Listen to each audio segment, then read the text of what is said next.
Mon premier baiser, j'avais le hoquet. Elle avait le hoquet. Et quand j'ai tenté de l'embrasser, elle a eu... Donc, la première fois que j'ai tenté un French kiss, ma langue était sur un menton.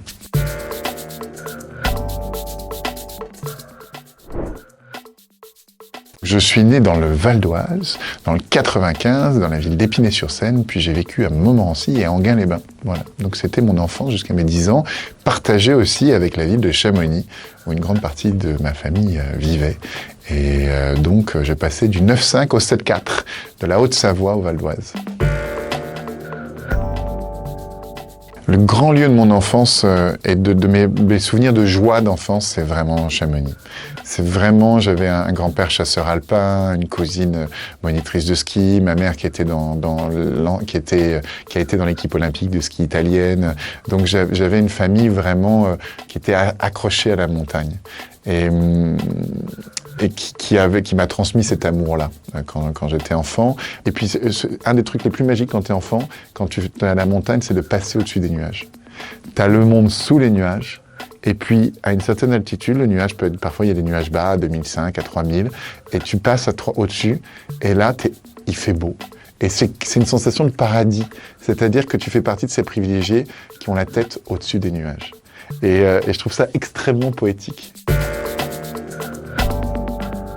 Aujourd'hui, je vis entre Paris et Aix-en-Provence. Donc, j'ai un appartement à Aix, un appartement à Paris, et j'y divise mes journées entre mon travail et mes enfants.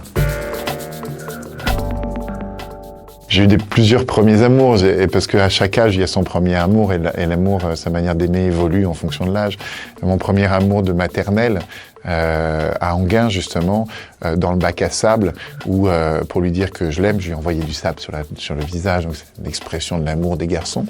Et puis je me souviens de mon premier baiser.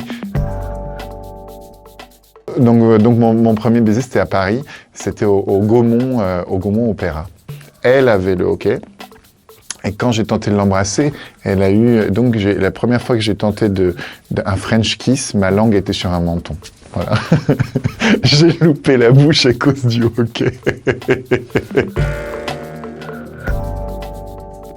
Bizarrement, enfin, il y a une région pourtant qui n'est pas la mienne, où j'ai pas d'histoire, mais c'est la Bretagne. Je trouve le Finistère, c'est une terre de magie, mais il y a quelque chose de l'ordre de tellurique. C'est un lieu où la force du sol te recharge. Et donc c'est là où je vais pour me recharger. Alors évidemment, il y a Paris.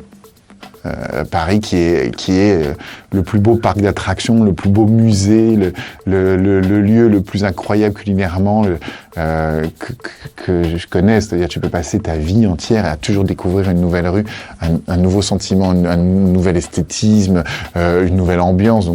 Donc comme j'y ai vécu pendant 25 ans et que je continue à y vivre, enfin 30 ans maintenant, et je continue à y vivre, je continue à découvrir. C'est vrai que comme j'ai été aussi magicien et que je me suis infiltré chez les gens des centaines de fois, dans les goûters d'enfants, les fêtes d'anniversaire, les choses comme ça, je connais très très bien Paris et j'aime le faire découvrir.